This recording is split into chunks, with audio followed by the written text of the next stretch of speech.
Você não colaborou nada com a minha ansiedade. Você vai ter que me contar. Boa noite, pessoal. Uma alegria muito grande estar aqui novamente com vocês. Aqui em Santa Fé, que sempre me recebeu assim com muito carinho. Sempre quando eu venho aqui, encontro rostos conhecidos, amigos, e eu fico muito feliz de reencontrá-los. Agradecer à casa, pelo convite. E hoje nós vamos falar de um tema que agora me veio na cabeça sobre humildade, Falar sobre humildade. Quando a gente pensa em humildade, a gente entende que a humildade ela é uma das virtudes mais bonitas e difíceis da gente alcançar. No entanto, é um tanto irônico pensar que quando você reconhece que você tem humildade, você acabou de perder ela.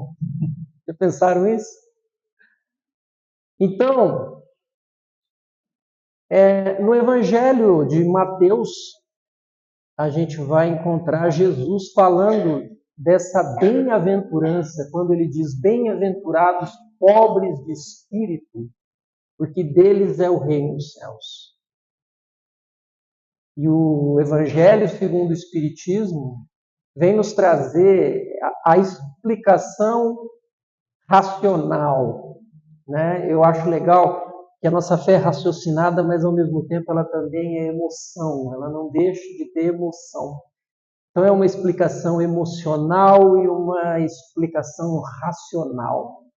Falando que pobres de espírito são aquelas pessoas que têm o espírito preparado para receber a mensagem divina.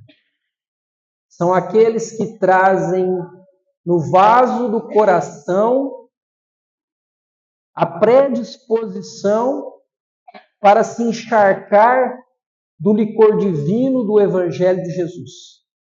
Aqueles que aceitam de bom grado, aqueles que se submetem, aqueles que conseguem absorver a mensagem que o Evangelho vem nos trazer de libertação, de alegria, que vem iluminar os nossos corações com uma mensagem de fé, com uma mensagem de confiança, trazendo para todos nós a oportunidade de trilharmos esse caminho escabroso na presente reencarnação, com um bom enfrentamento diante das lutas, diante das dores e diante das dificuldades, com ânimo e com alegria. E o requisito para isso é justamente o coração preparado.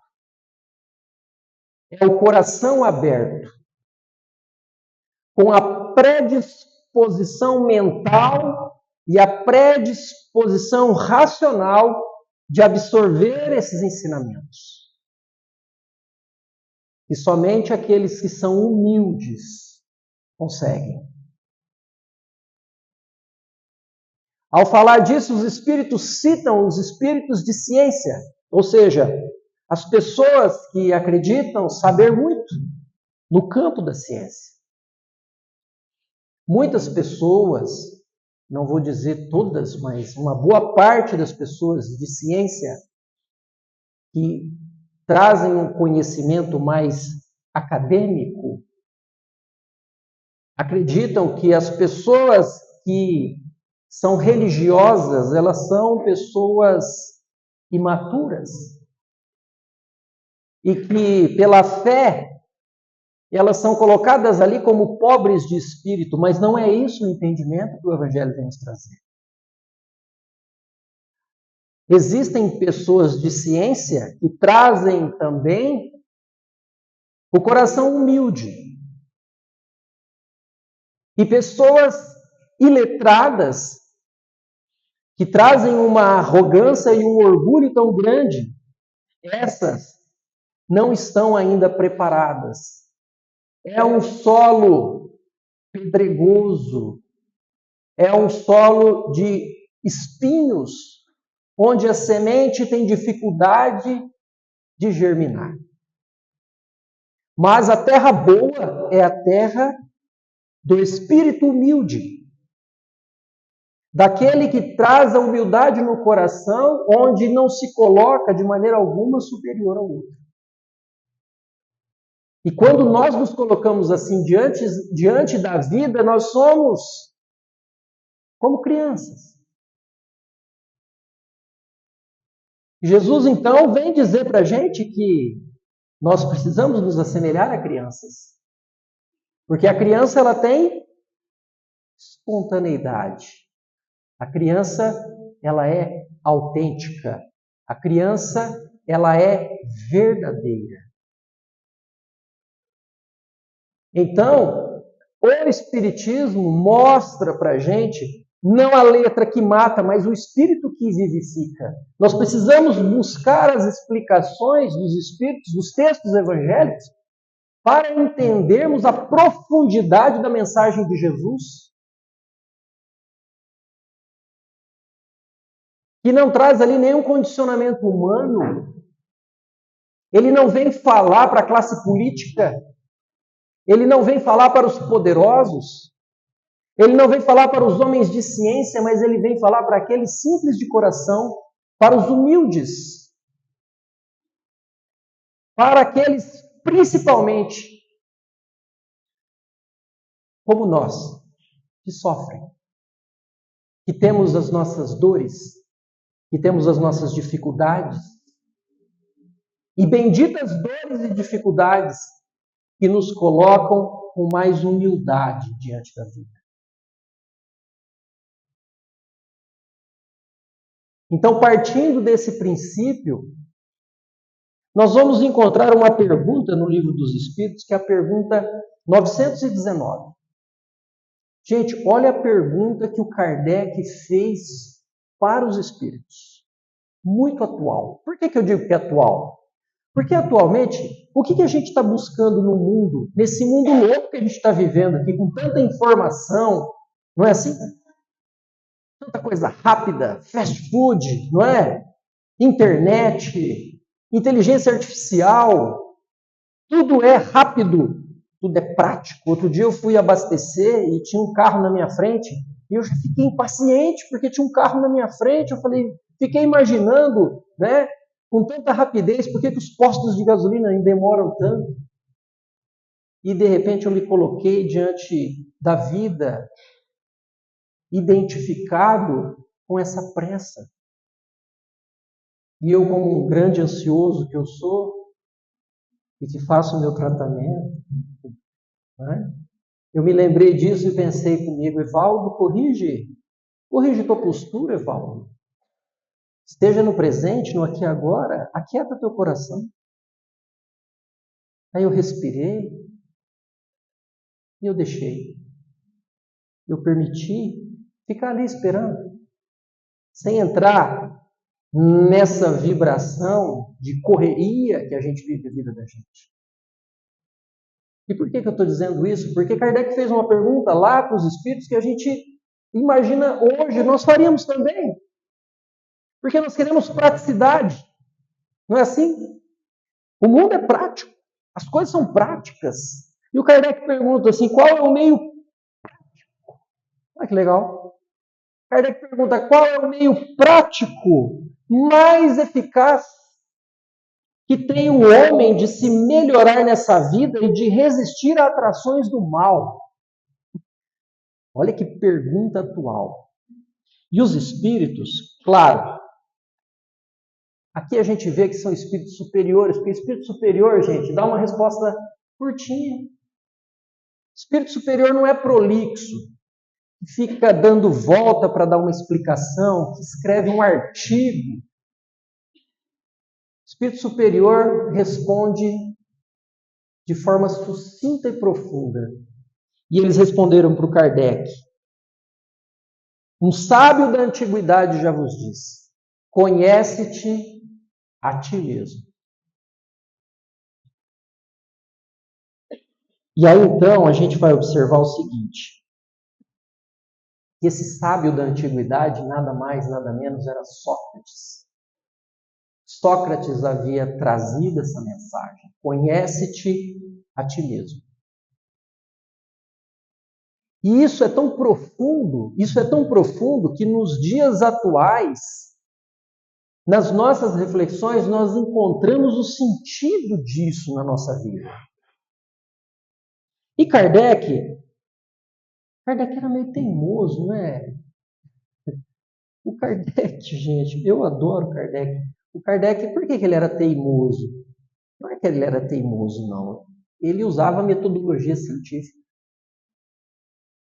Então, através de uma outra pergunta, ele queria saber se os espíritos iriam se contradizer sobre o que falou lá atrás em alguma outra resposta. Então Kardec pergunta de novo, fala: conhecemos toda a sabedoria dessa máxima, porém, a dificuldade está precisamente em cada um conhecer-se a si mesmo. Qual o meio de consegui-lo? Kardec dá um aperto nos espíritos. Aperta os espíritos, aperta nada. O Kardec está insistindo aqui que essa máxima é verdadeira, mas a dificuldade, como é que eu vou me conhecer?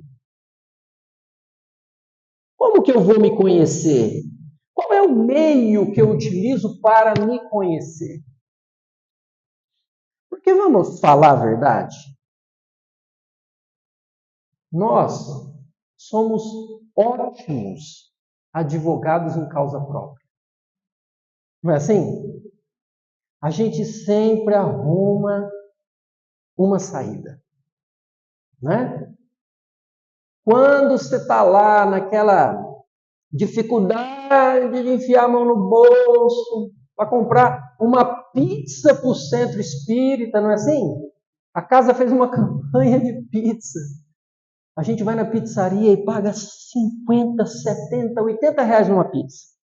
O centro vende uma pizza lá por 30 reais. A gente fica assim, uma dificuldade para enfiar a mão no bolso. E aí a gente se justifica. Não, eu tenho, não é que eu sou sovina, né? Não que eu seja sovina, eu sou precavido, não é? Eu sou precavido. Aquele que às vezes a gente tem uma atitude meia orgulhosa, meia arrogante, a gente sempre dá uma desculpa. Não, mas é que eu tenho que preservar verdades.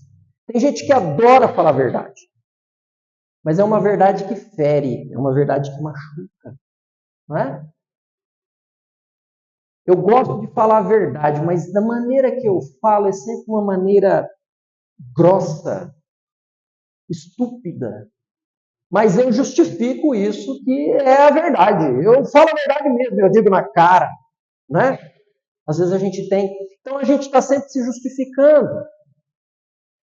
Como é que a gente vai se conhecer se a gente sempre advoga em causa própria? Então Santo Agostinho responde para Kardec. Santo Agostinho fala da própria experiência. Santo Agostinho diz assim, ó, fazei o que eu fazia na terra quando eu estava aí encarnado. Ao fim do dia eu interrogava minha consciência e passava em revista o que fizera e perguntava a mim mesmo se não faltara algum dever, se ninguém tivera motivo de se queixar de mim. Foi assim que eu cheguei a me conhecer e a ver o que em mim precisava de reforma. Aquele que todas as noites evocasse todas as ações que praticou durante o dia e perguntasse a si mesmo o bem ou o mal que fez, rogando a Deus e ao seu anjo guardião que o esclarecesse, grande força adquiria para se aperfeiçoar, porque, crede-me, Deus o assistiria. Olha que mensagem maravilhosa. E ele continua dizendo mais algumas coisas assim. O conhecimento de si mesmo, gente, preste atenção nisso, é, portanto, a chave do progresso individual. Ninguém evolui pelos outros.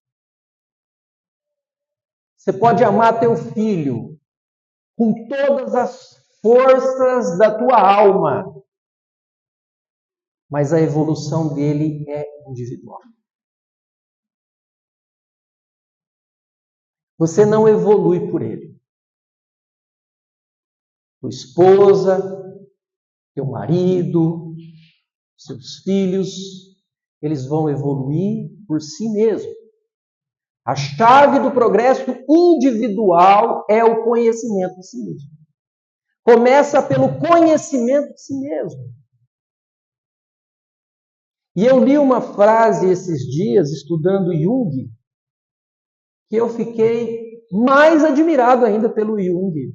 Eu sempre tive uma grande admiração por ele, principalmente depois que eu descobri que Joana de Ângeles, ela tem uma abordagem analítica e junguiana. Olha que coisa linda. E eu adoro Joana de Ângeles. Durante 7 anos eu fiz um programa no YouTube, lá em Fernandópolis, Sala Virtual Joana de Ângeles, fazíamos estudos.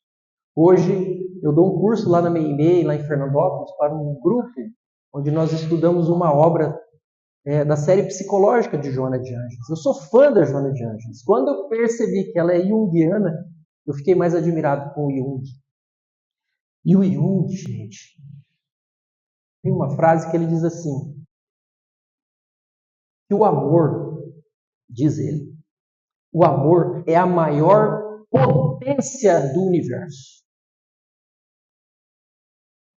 E que nós não deveríamos nos preocupar em buscar o amor, mas sim buscar dentro de nós mesmos, identificar as barreiras que nós criamos contra ele.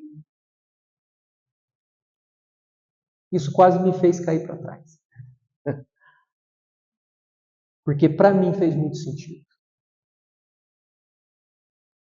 Porque nós temos uma visão de amor, às vezes, muito romântica. E a gente acredita que a prática, a simples prática de doar um agasalho, uma cesta básica, entregar um prato de sopa, nós estamos fazendo caridade, como Jesus ensinou. No entanto, a caridade ela é muito mais do que isso. A caridade ela é o meio pelo qual nós estamos desenvolvendo a competência, a virtude do amor.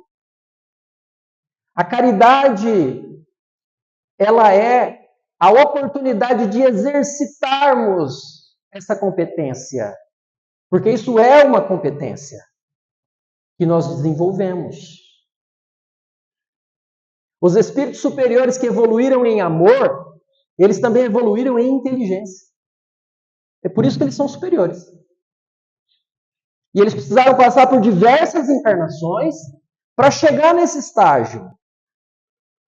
E todas essas reencarnações, eles usaram de uma ferramenta que é a caridade. Fizeram muito bem. O bem era uma prática de vida. Assim como o ar que eles respiram era o bem. Aquilo exalava deles como a respiração.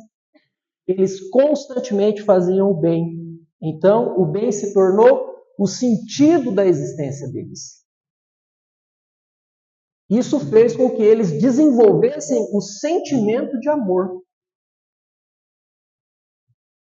que é o que Jesus vem trazer para a gente. Então, Santo Agostinho diz, o conhecimento de si mesmo é, portanto, a chave do progresso individual. Mas, direis, ele já aqui prevê o que a gente estava pensando. Como há de alguém julgar-se a si mesmo? Não está aí a ilusão do amor próprio para atenuar as faltas e torná-las desculpáveis? Foi o que eu disse agora para vocês, da gente se colocar como advogado de si mesmo, não é? Advogar em causa própria.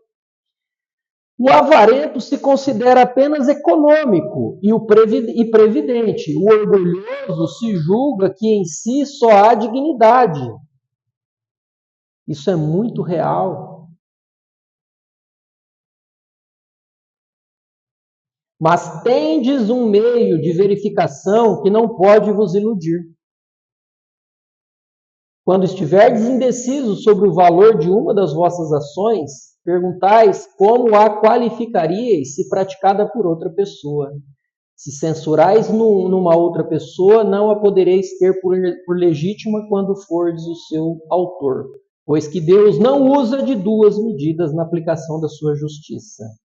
Procurai também saber o que dela pensam os vossos semelhantes, e não desprezeis a opinião dos vossos inimigos, porquanto esses nenhum interesse têm em mascarar a verdade, e Deus muitas vezes o coloca ao vosso lado como um espelho, a fim de que sejais advertidos com mais franqueza do que faria um amigo. Então, aqui está a dica de Santo Agostinho para o conhecimento de si mesmo. Passar em revista a nossa consciência. O que é que eu fiz hoje que eu poderia me censurar? Já que eu advogo muito em causa própria, eu vou colocar essa medida em outra pessoa.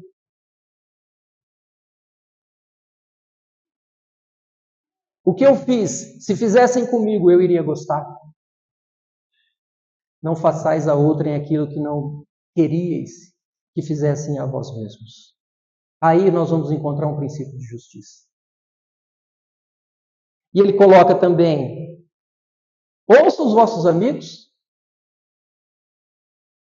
perguntai aos vossos amigos. Ou seja, a gente chama isso dentro da área organizacional de processo de feedback. Feedback é quando você recebe um retorno. Quando alguém te avalia.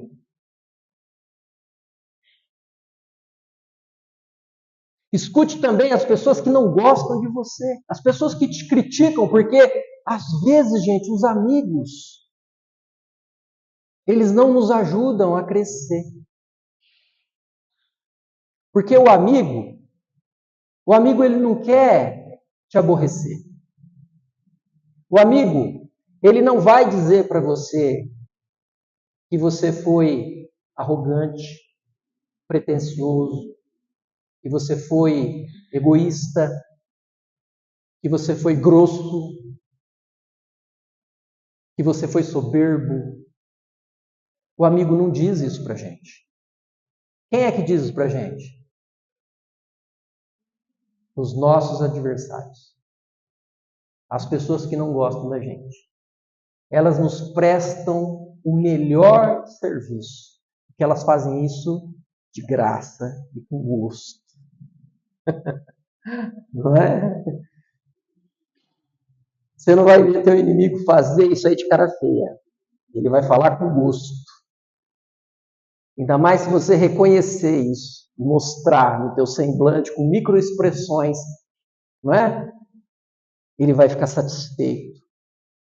Então é um feedback gratuito que a gente recebe das pessoas que não nos compreendem, das pessoas que não nos querem bem, das pessoas que são os nossos adversários. Porque ele pode ter razão. E ele sempre tem razão? Não. Nem sempre ele tem razão. Porque às vezes ele vai falar mesmo assim, é na maldade, para nos machucar. Mas se machucou, é porque é um sinal de que tem uma feridinha ali que precisa ser curada. Não é?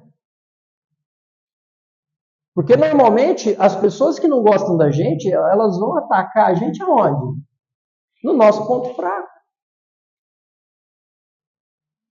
É aquele cunhado que vai lembrar do casamento de 25 anos atrás. Você roubou o brigadeiro lá da festa de casamento dele. Ele vai lembrar coisas assim do arco da velha. Mas, meu Deus! Então, isso faz com que nós tenhamos uma ferramenta na mão das mais valiosas para o nosso processo de autoconhecimento. É o autoconhecimento que nos liberta. Mas onde está então a dificuldade para nos conhecermos melhor? Em resumo, está justamente na nossa falta de humildade. Porque aquele que desenvolveu essa virtude, a humildade, ele é capaz de receber um feedback negativo. Ele é capaz de receber uma crítica. Ele é capaz de absorver essa crítica e enfrentá-la de uma forma bem positiva, que é extraindo dessa crítica o seu crescimento e o seu desenvolvimento. Mas quando não temos essa humildade, nós entramos no campo da rebeldia. Nós não aceitamos. A falta de humildade faz com que nós nos rebelamos contra os outros. E às vezes nos rebelamos até contra nós mesmos. Nós entramos dentro de um processo de indignação. A gente vai ficar indignado com o outro, indignado com as pessoas. E a gente vai canalizar essa energia para quê? Para reclamação. Então eu começo a lamentação. Então eu reclamo com a vizinha, eu reclamo com o companheiro de serviço, eu reclamo com a esposa, eu reclamo com o filho, eu vou reclamando. Ah, mas porque meu chefe me falou isso e tal, aquele companheiro me falou não sei o quê, onde já se viu. Mas eu não paro para analisar. Será que essa pessoa não falou uma verdade ao meu respeito? E eu não estou tendo a humildade de aceitar isso? Porque volto a dizer para vocês, nem sempre é verdade. Mas quando eu falo nem sempre, eu não estou falando nunca. Nem sempre é às vezes. Porque às vezes é verdade mesmo. A gente agiu com impaciência. Uma vez aconteceu comigo num restaurante. Eu respondi uma coisa pro menino que veio me servir. Eu estava um pouco irritado. E aí, então, a minha irmã do lado falou assim, nossa, você foi grosso com o menino. Ah, eu já comecei a me justificar. Não, imagina, que não sei o quê, e dentro da minha cabeça. Não fui, eu só falei com ele assim e tal. Mas, onde é que está escrita a lei de Deus, gente? Está na consciência. Aquilo me incomodou de um tanto. E para pedir desculpa depois, meu Deus do céu. A vontade é que tivesse um blackout naquele restaurante, que todo mundo tivesse saindo correndo e eu tivesse que sair correndo também. E ali então o homem velho, né, começa a se justificar. Mas por que também, né? Por que ele tinha que fazer uma pergunta dessa e tal? Eu sei que eu fiquei numa batalha tão grande, tão grande, tão grande.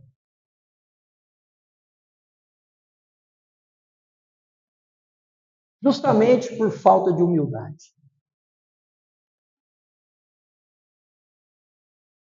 Aí na hora de ir embora, passei lá. Oi. Um menino nem... Ó, você me desculpa lá que eu falei para você. Bom, tudo bem? Dificuldade. Depois eu fiquei pensando comigo, Evaldo. E agora, Evaldo? Já pensou se desencarnasse hoje? Chegasse no mundo espiritual? Que vergonha olhar para o teu anjo da guarda. Falar para ele, nossa, eu investi tanto no você, menino. Até palestra no centro você faz.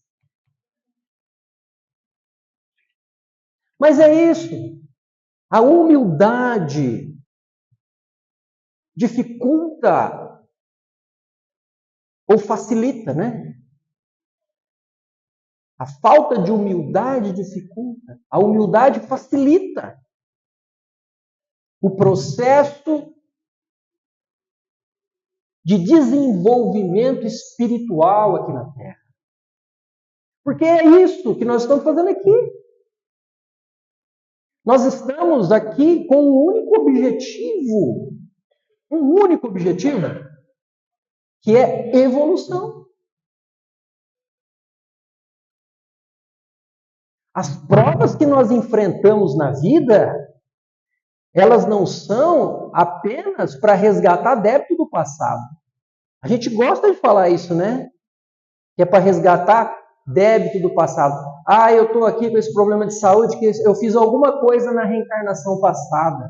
Com certeza, coisa boa nós não fizemos na encarnação passada, senão a gente não tinha voltado para cá.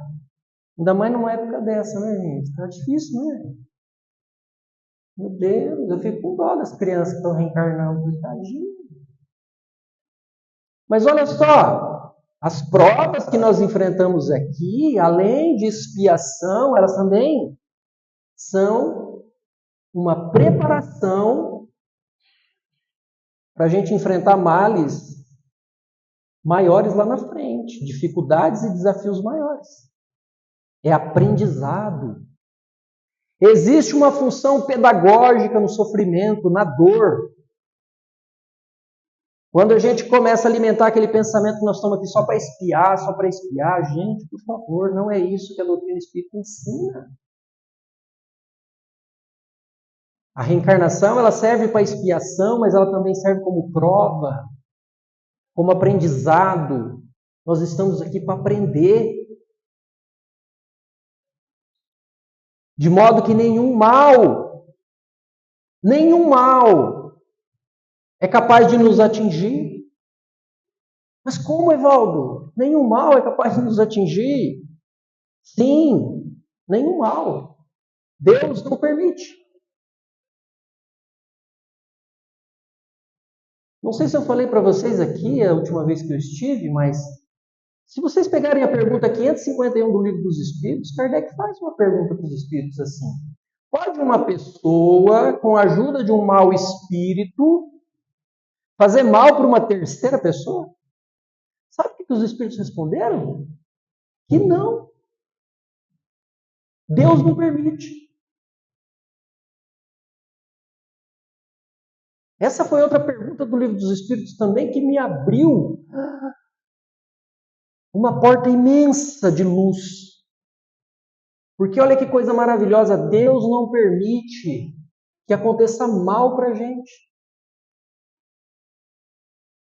Porque tudo que acontece está sob a supervisão de Deus, concordam? Ou não? Não pode ser diferente disso. Porque aí Deus deixaria de ser Deus. Vocês concordam? Faz sentido? Ah, aconteceu, mas... tá vendo? Aconteceu, mas Deus não viu isso. Não, então se Deus não viu, Ele não é onipresente. Não é? Não, Ele viu sim. Ele viu e deixou acontecer? Não, mas Deus não deixa acontecer essas coisas.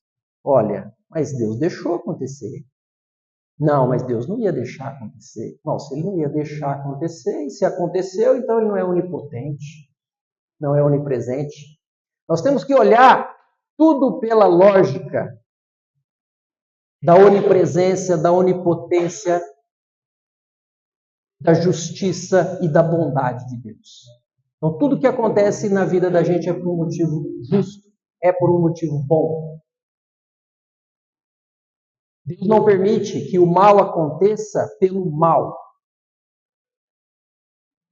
Eu resolvo fazer o mal para o meu colega aqui. Se aquilo que eu quero fazer para ele, para prejudicá-lo, vai trazer para ele uma consequência boa, Deus permite. Se tiver dentro da ficha kármica dele passar por aquela situação, por uma questão de expiação ou prova, Deus permite. Agora, se eu fizer o mal para ele simplesmente pelo mal, não vai ter resultado nenhum, Deus não permite. O anjo da guarda dele vai vigiar e eu não vou conseguir atingir o objetivo. É onde os espíritos obsessores não conseguem entender. Quando eles investem em cima de uma pessoa, e é como um campo que ela tem, um campo de proteção que não permite o espírito chegar perto. Às vezes é uma pessoa que está em oração.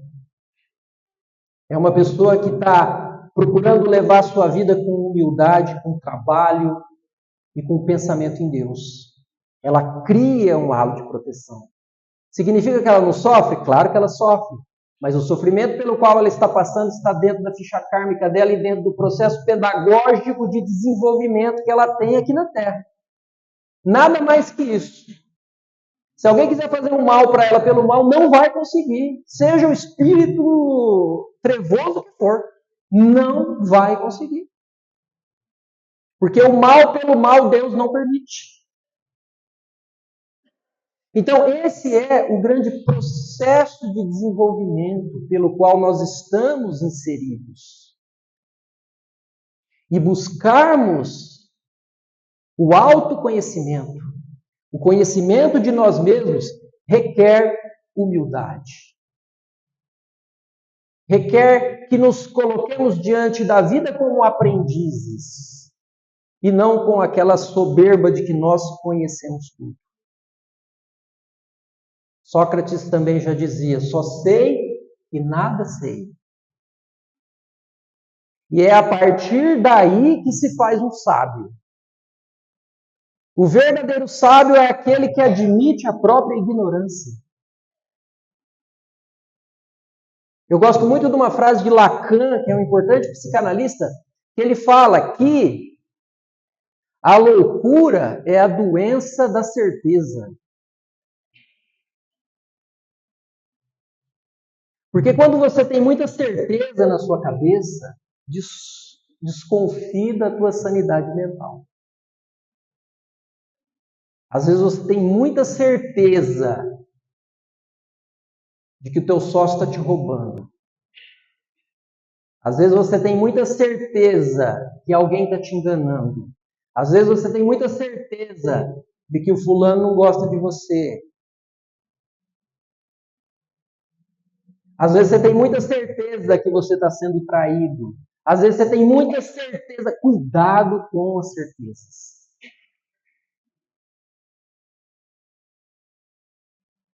É possível que. É por isso que as pessoas que se desequilibram emocionalmente, transtornos mentais sérios, psicoses graves, a gente sempre vai encontrar num fundo cognitivo de uma crença na qual a pessoa tem muita certeza. Então, o processo de autoconhecimento precisa passar pela humildade. Nós precisamos exercitar a humildade. Porque dessa forma nós vamos reconhecer o poder de Deus, a grandiosidade de Deus. E dessa forma nós vamos nos colocar perante a vida como os seus filhos. Os seus filhos bem-amados. Que nascemos e fomos criados por Ele, que nos ama imensamente. e que nos dá a oportunidade de estarmos reencarnados num planeta de provas e de expiação para aprendermos. E o que nós estamos aprendendo aqui? Amar. Mas nós precisamos descobrir quais são as barreiras que nós construímos contra o amor. Muitas vezes essas barreiras elas estão relacionadas aos nossos medos. Ao medo que nós temos de amar. Ao medo que nós temos de nos doar, por exemplo. Ao medo que nós temos de ser pagos com a ingratidão. Nós então economizamos amor. Então essas crenças que nós trazemos, muitas vezes crenças negativas sobre nós mesmos, nos colocam na vida estacionados. Quantos potenciais nós temos para podermos trabalhar, para podermos servir, mas aquela crença negativa de incompetência, de inutilidade, de desvalor que carregamos sobre nós mesmos nos impedem de fazer tanta coisa.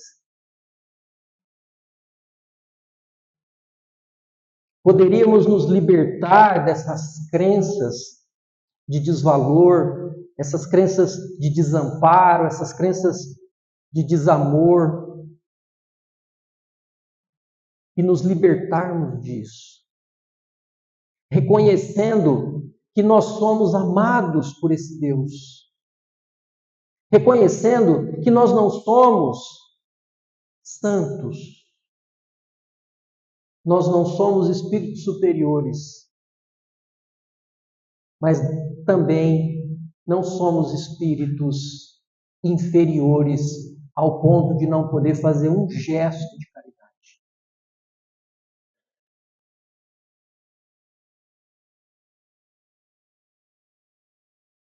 É através disso, é através dessas reflexões, nos colocando perante a vida como aprendizes,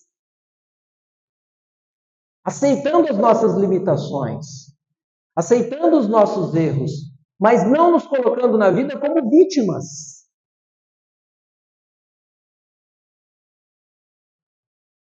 Mas sim como alunos dessa escola.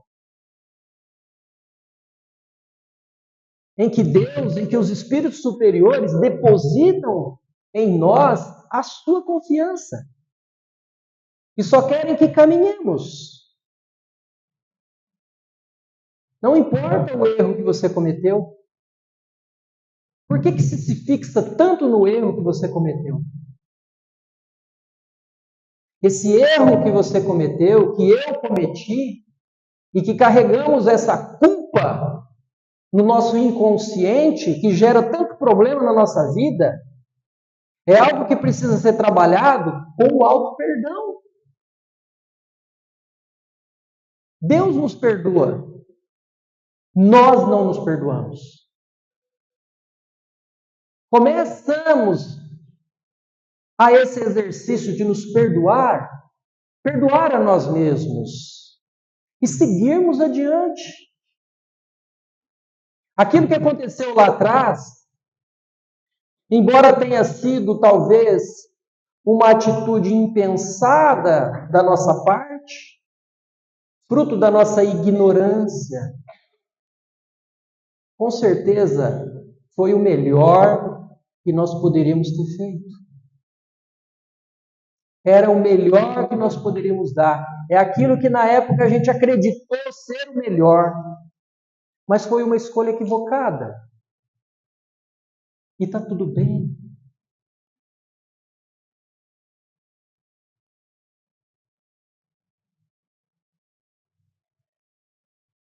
Porque Deus poderia ter fulminado a gente lá atrás.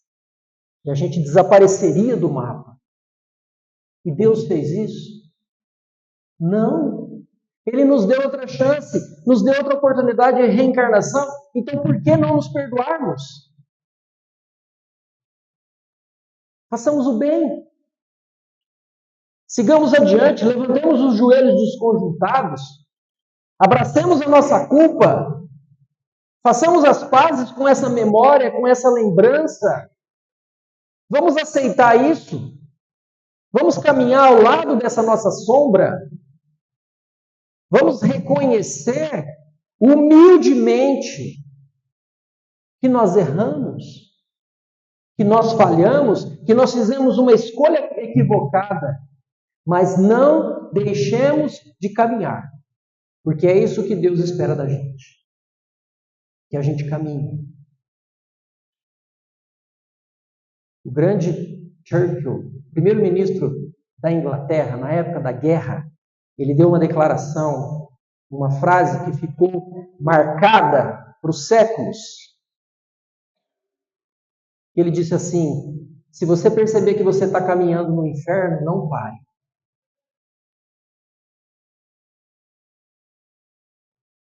O segredo é não parar.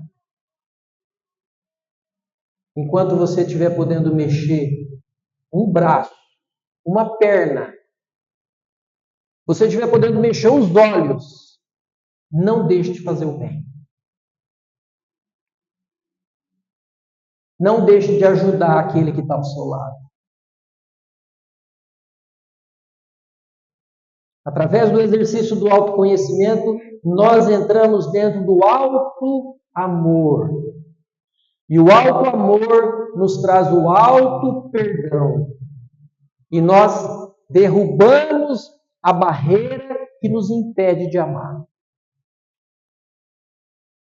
E com humildade, nós vamos fazendo o bem e semeando as sementes que nos foi confiada por Deus, humildemente. E assim nós vamos pavimentando essa estrada. Embora seja difícil,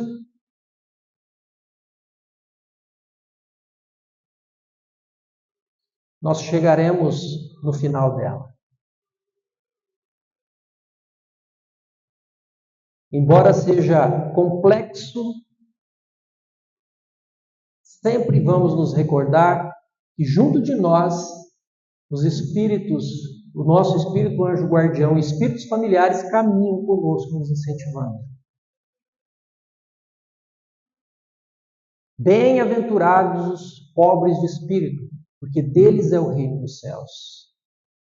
A todos nós que sofremos aqui na terra, que carregamos as nossas imperfeições, que carregamos as nossas lutas, as nossas dores e as nossas dificuldades. Em uma vibração uníssona de humildade, rogamos a Deus a sua misericórdia, para que não nos falte ânimo, para que não nos falte confiança e esperança em dias melhores, e trilhemos os nossos caminhos, mesmo com os ombros cansados, mesmo com os joelhos desconjuntados. Sigamos adiante, não paremos. Que Deus abençoe a todos nós.